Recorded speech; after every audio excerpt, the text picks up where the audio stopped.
Kölsche Ding der Woche.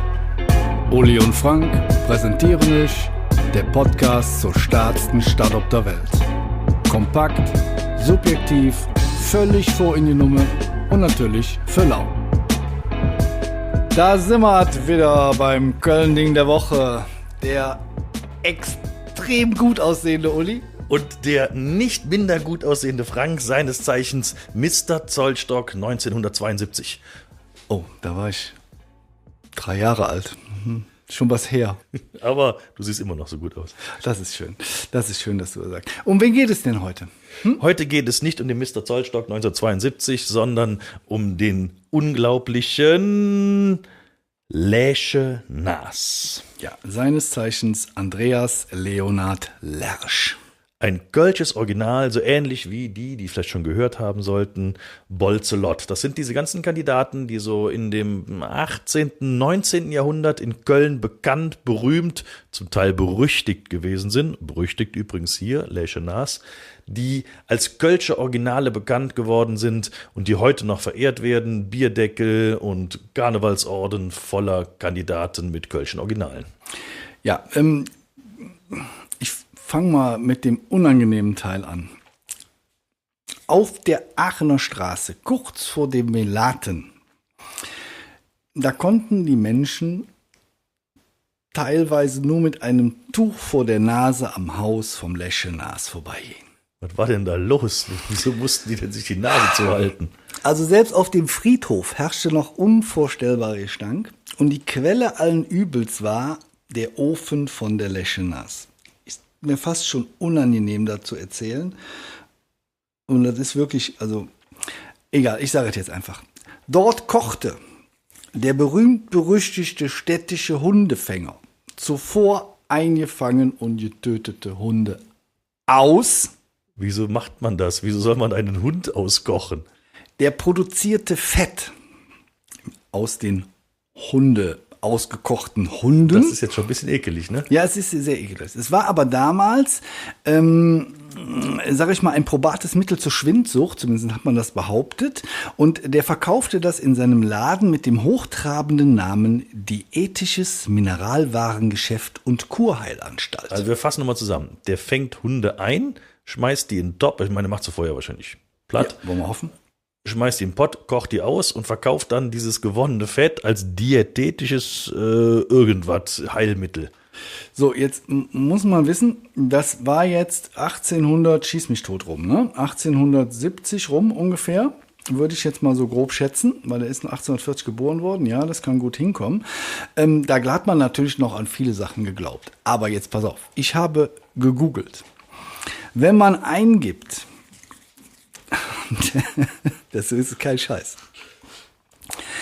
Wenn man das eingibt heutzutage noch und googelt danach, das findet man immer noch in irgendwelchen Foren gegen Schwindsucht und Tuberkulose als Heilmittel.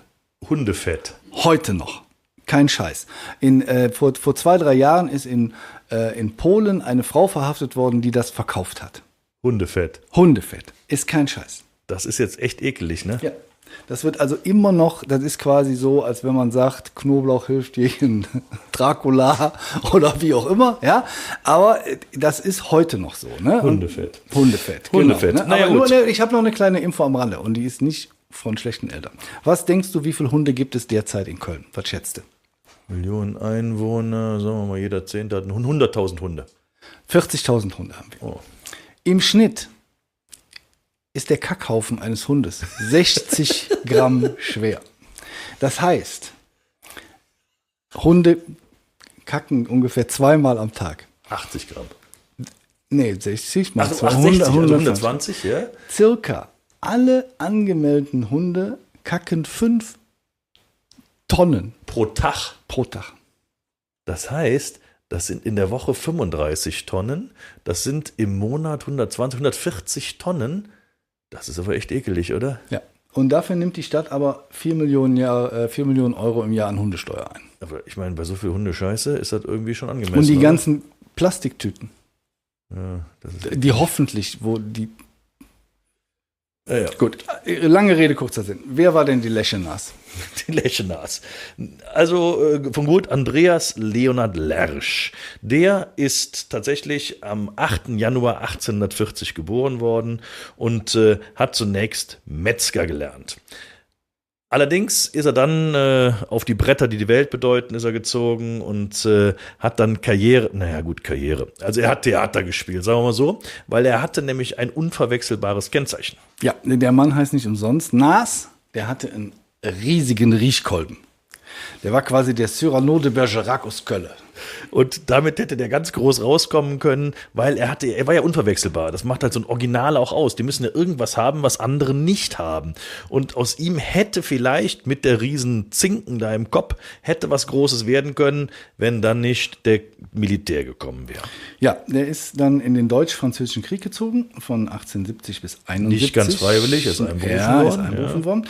Und ist aber auch glücklicherweise lebend dann wieder herausgekommen aus diesem Kriege. Und seine militärische Erfahrung ebnete ihm dann den Weg und er ist zur Polizei gegangen. Und hier war er in Köln als verdeckter Ermittler, als I.M. Lersch unterwegs und hat für die Polizei gearbeitet und hat dann versucht, die Spitzbuben dingfest zu machen. Ja, der muss einen ungemein guten Riecher für Verbrecher gehabt haben. War der billig. Aber der lag da, weißt du, der musste verwandelt werden. Ne?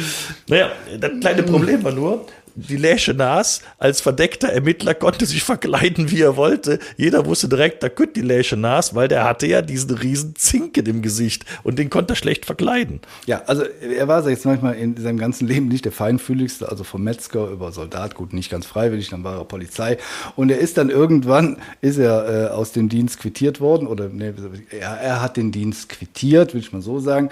Dann ist dann protokolliert, weil er alles noch dabei hatte beim Zurückgeben, 2 6-läufige Revolver, ein Dolchmesser, Schlagring, Bleistock, Gummischlauch. Ich sag mal, was man halt so braucht. Der Typ war auch wohl nicht zimperlich, wenn er mal irgend so einen Verbrecher mal doch zwischendurch aus Versehen festgenommen hatte. Dann hat der schon ordentlich draufgehauen. Dann war er noch mal kurz Wächter bei der Bahn und hat sich dann aber beim städtischen Bezirksabdecker, sag ich mal, dingfest gemacht. Denn in Köln herrschten grauenvolle Zustände. Es muss wirklich ekelig gewesen sein. Die Kölschen hatten halt alle möglichen Arten von Haustiere, bevorzugt Schweine, ab und zu ein paar Ziegen, gut Hühner sowieso. Und wenn die nicht gegessen worden sind, sondern sonst wie verendet worden sind und man nicht wusste, wohin damit, hat man die entweder einfach in den Rhein geschmissen oder direkt am Rhein einfach notdürftig verbuddelt. Ja, dann hat er sich da quasi selbstständig gemacht und sollte im Auftrag der Stadt ein geeignetes Gebäude und für eine professionelle Tierkörperverwertung finden. Das konnte er aber nicht erfüllen. Weil langsam. Die haben ja dann das Problem gehabt, sobald der Rhein ein bisschen gestiegen ist und diese notdürftig verbuddelten, ekeligen Kadaver sind dann wieder nach oben geschwemmt worden und irgendeiner musste sich drum kümmern. Und das war der Bezirksabdecker, in dem Fall Leschenas.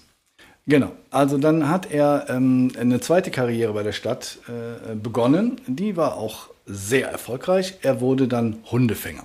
Das heißt, der hat in der Stadt die Hunde eingefangen, die zum Teil vermeintlich, zum Teil wirklich als Streuner unterwegs waren. Und der ist dann wirklich mit so einem Kescher hinterhergerannt, hat den Hund eingefangen und dann in eine Karre gepackt und dann mit nach Hause genommen. Ja, dabei fing er aber auch, sag ich mal, den ein oder anderen Haushund, der einen liebevollen Besitzer hatte. Das ging dann also so weit, dass die Kinder in der Nachbarschaft, immer wenn die Nas vorbeikam, haben die Hunde alle weggescheucht, damit die nicht gefangen wurden. Und Leschenas hat dann die Hunde halt noch eingefangen. Wenn dazwischen mal der ein oder andere Fifi war, der auch irgendwie der hochwohlgeborenen Gesellschaft gehört hat, hat er dem wohl wieder freigegeben. Gegen ein entsprechendes Lösegeld durften die ihren Möb zurückhaben. Ja, also ich sag mal, dieser Umgang mit den Tieren, der rabiate Umgang mit den Tieren, der war also wirklich stadtbekannt. Aber die Stadt war zufrieden mit Lerchs Arbeit und übertrug ihm 1885 zusätzlich noch das Amt des Scharfrichters, welches er aber nie ausübte. Hätte aber bestimmt auch gut gemacht. Der war also der Junge, der war für sowas zu gebrochen. Ja. Ne? Ja, aber auf jeden Fall hat er diese Hunde gehabt, hat dann diese besagten Hunde in den Käfig gesperrt. Wer es überlebt hat von Hund, hat auch nicht viel davon gehabt, weil der wurde anschließend in den Ofen gesteckt oder in den Topf gesteckt, ausgekocht. Er brauchte ja das Fett der Hunde für dieses besagte Wundermittel. Ein kleiner, sag ich mal, Nebeneinwurf. Schon zu Lebzeiten wurde die Leschenas irgendwie öfters mal für tot gehalten. Da hatte aber auch selber dran schuld, weil er hat nämlich sich schon mal einfach einen Sarg bestellt. Hat sich anfertigen lassen, ne? Und die Bedingungen seiner Beerdigung und so und die Kleidung und seine Leiche hat er alles schon festgelegt. Deshalb haben die Leute manchmal schon gedacht, oh, der wäre schon tot. Der war also gut aufgestellt für seinen Tod, der dann tatsächlich am 3. Mai 1887 ihn ereilt hat. Kurioserweise ist er an Schwindsucht gestorben. Wogegen sollte das Hundefett doch gleich noch wirken? Ja, das hat wohl dann doch nicht so ganz funktioniert. Ne? Naja, gut, so ist das Leben halt. Ne? Wenn irgendwie Karma kriegt einen ja doch, ne? Und immerhin, die Stadt war stolz auf ihren eifrigen Hundefänger, hat noch einen Totenzettel veröffentlicht, in dem Totenzettel schon drin, in ihm, also ihm ist jetzt Leschenas, verliert die Stadt einen tüchtigen Beamten, welcher stets bemüht war, mit großem Eifer energisch seinen Dienst zu versorgen. Und das sagt doch schon einiges. Ja, es funktionieren zwar keine Brunnen in Köln, aber irgendwie jeder hat irgendwie einen Brunnen, ja. Der Leschenas hat auch einen Brunnen. Und zwar an der Venloer Straße, wenn ihr da mal hingeht, da ist das Bezirksrathaus des Bezirkes Ehrenfeld, Ihrefeld, und direkt davor steht ein Brunnen, Pi mal Daumen, 3,50 Meter hoch, und da kommen ganz viele Nasen raus, 20, 30 Nasen kommen da raus, und das ist der Brunnen zu Ehren des großen Zinkens von Leschenas. Gut. Ich sag mal, ich beschließe diese Folge, wenn ihr jemanden um die Ecke kommen seht, der einen Kescher in der Hand hat und eine riesengroße Nase hat, sperrt den Pfiffi weg. Weil ansonsten ist der nämlich fort und wird zu Schwindsuchtfett verkocht. Ich glaube, für die Folge kriegen wir richtig Ärger. Mal gucken. Aber ich hoffe, sie hat euch trotzdem gefallen. Macht gut und passt auf eure Hunde auf. Alaf und tschüss. Tschö. Vielen Dank fürs Zuhören. Und da wir natürlich absolut davon ausgehen, dass euch der Podcast gefallen hat, folgt ihr jetzt natürlich auch bei Spotify und zusätzlich noch auf der Webseite des Köln-Lotsen, köln-lotse.de oder bei dem ganzen Social-Media-Gedöns, Instagram, Facebook und wie sie alle heißen, überall einfach Köln-Lotse gucken, dann findet ihr uns.